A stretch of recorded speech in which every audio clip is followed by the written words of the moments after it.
Happy Monday.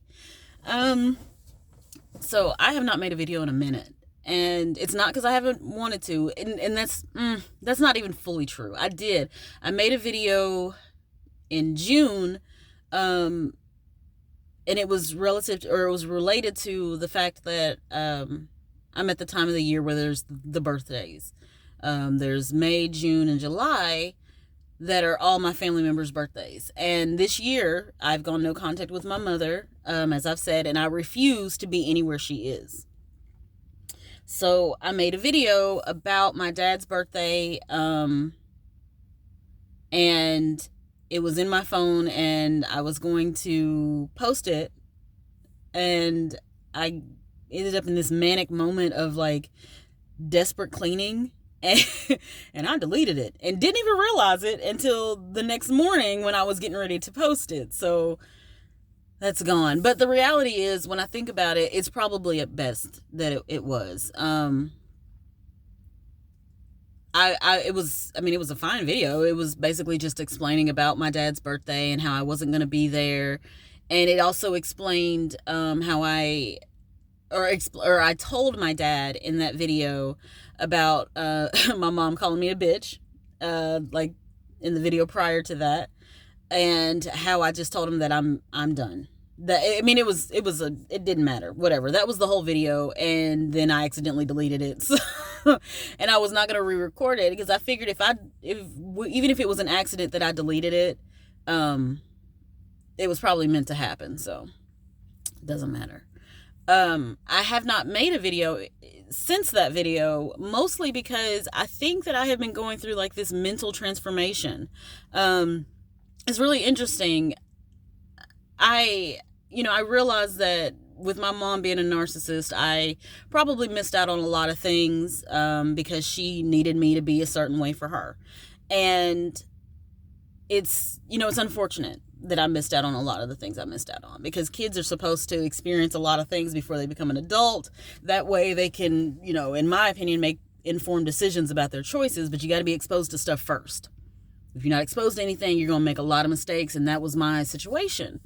But anyway, so over the last month or so, it's almost like I've had a shift in my brain about how I feel about narcissism, how I feel about my mother, how I feel about just people in general.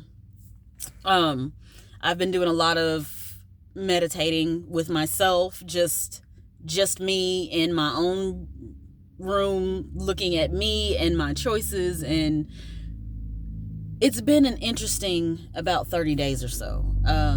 Because my mindset on a lot of things, though I still feel and believe the same things that I feel about narcissism, I actually have developed this softness, which is something I've always said to be cautionary of when you're dealing with a narcissist. But it just hit me. My mom stopped developing mentally, I'd say around 12, 13 years old, maybe 14. That's how a narcissist becomes a narcissist. They stop developing because of something traumatic in their childhood, right?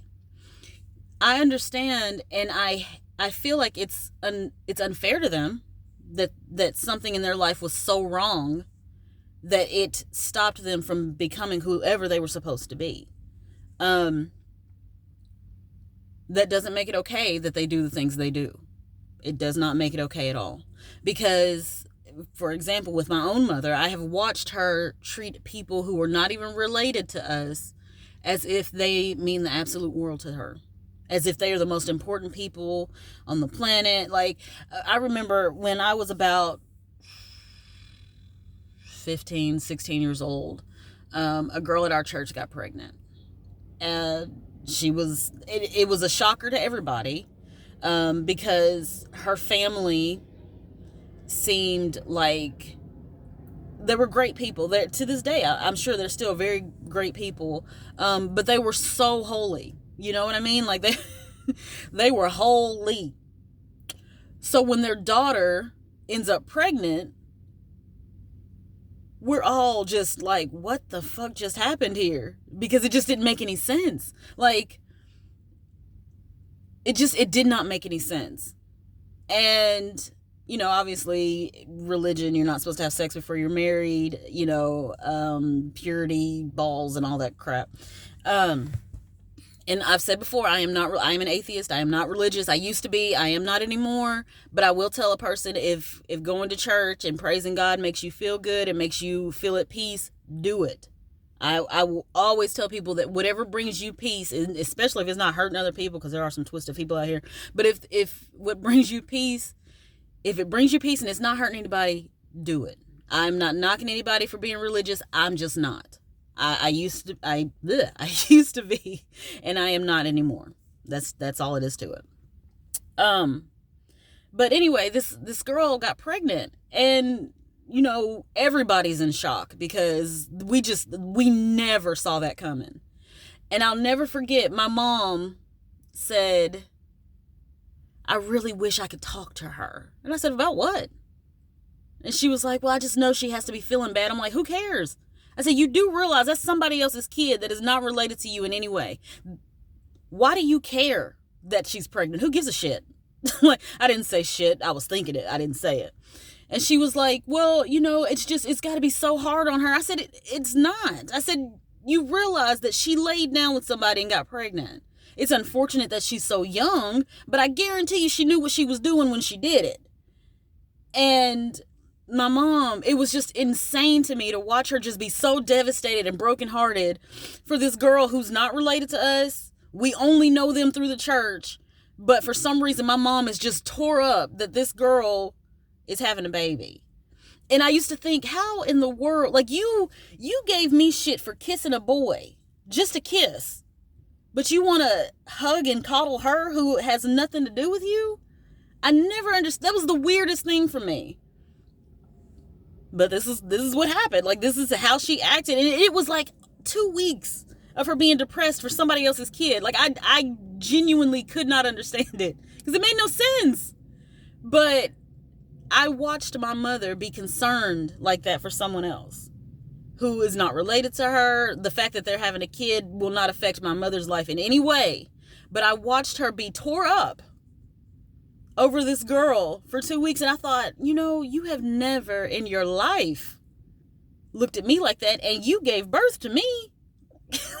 I didn't get it. I could not understand it. And there was a part of me that for years was so angry about seeing that kind of stuff. And it still bothers me because I am your child. You should want to love me. But the reality is my mother is not capable of that. And I think that over this last month or so, I have come into the realization that no, she is not capable of loving you. She's not capable of really loving anybody because she has to always pretend to be who she thinks the person in the room wants her to be. And that makes me sad for her because you realize if you never get a chance to be who you are, you have spent your life serving everyone else. You have spent your life pretending for the benefit of everyone in the room, and you never got a chance to be you. And for that, I do feel sorry for my mother because I realize she's been pretending since she was a child. And that has to be exhausting. That has to be uncomfortable. That has to be depressing. It's like going to work, right? I don't want to go to work. I do not want to do it. But I go in there and I smile and I pretend like I want to be there because I have to. That is a situation where I have to be somebody else for a little while. I realize that my mother has been doing that her whole life. She has been pretending to be someone else her whole life. It has to be really lonely and sad to not have any idea who you are. The other part of that is I realize because she's been pretending her life, my mother has never been in love. She has never experienced true intimacy. She's never experienced a real broken heart. She's never experienced real sorrow or real grief. She has never cried genuine tears. Think about that. I got my heart broken in December. It was the worst pain I have ever experienced in my life. And there was a whole bunch of it where I was just like, I could have been just fine without any of this happening. I could have just never met this person. We could have never been perfect for each other. And I could have just went on with my life, just being content as I was. But you know what I realized from this breakup that I had that was so hard on me is I now know what it feels like to truly be in love. I understand the devastation of having your heart broken. And as bad as those feelings were, I am grateful for the experience. Because if I were to fall in love again, well, when, I'm not going to say if, it is going to happen. At some point or another, I will be in love again. But the next time it happens, I'm going to know it right away. Because I know what it felt like. I know what it felt like when my heart just pounded at the sight of this person. I know what it felt like the first time he kissed me and I got dizzy a little bit. Like, that's never happened to me before. These are experiences that had I never been in love, I never would have had. I never would have felt that just burst of energy, realizing that in 10 minutes I'm going to be with someone that I just can't wait to be with. Like, my mother has never experienced that. And that is really sad. Because I can't explain to you how incredible it was to feel that. And I think about this a lot because, you know, my mother's been with my stepdad for 27 years, I think. They've been together 27 years. And all I'm thinking is, in that whole time, not once has she ever experienced that level of, oh my God, like I have. And that's a sad thing. She will go to her grave never knowing what true intimacy is. She will go to her grave never knowing what true pain is, true sadness. And I'm not saying that we want to live in those moments, right? But there's something very enlightening about the experience, regardless of how bad you feel when it happens. When you get through it and you heal and you look back at the situation, you can learn from that. And I truly believe that that's what we're here for, to learn and to develop and to become better people. I don't think we're here to stay stagnant. And it amazes me that over the last month, the amount of anger that I've been feeling and just straight out disappointment I've had in my mother, it's shifted. I still hate the way I was raised, but it's almost like I understand a different side of it now, and it makes me sad. Nobody should go through life not experiencing the fullness of self-love and demanding that your life be what you want it to be instead of what the world tells you it is. And then I realized that narcissists only live by the idea of what the world says. They don't have the ability to look at themselves and say, this doesn't work for me.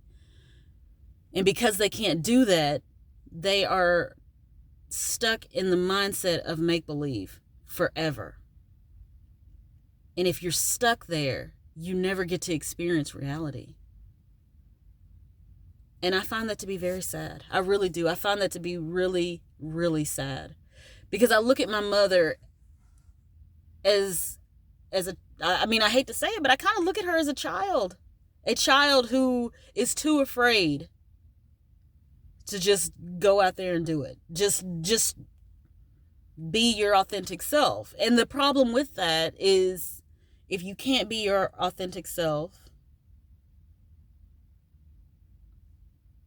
you're just there. You're not living. You're just existing. You're not growing. You're not maturing. You're not becoming a better you. You're literally just existing. And that's got to be really lonely. It's got to be sad. I don't know. I just realized that everything that I have thought, basically all these feelings that I've had, this anger, the disappointment, whatever, I don't think I have that anymore. I think now it's a different level of sadness. Because I know what I missed out on, and I've got time to go back and do a lot of stuff, and I plan to do a lot of things I didn't get to do as a child, while I was babysitting my mother's emotions.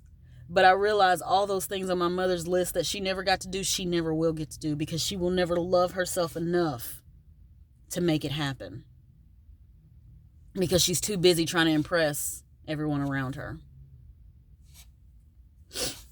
It's really sad. And I know what she is, but I do feel for her. I do.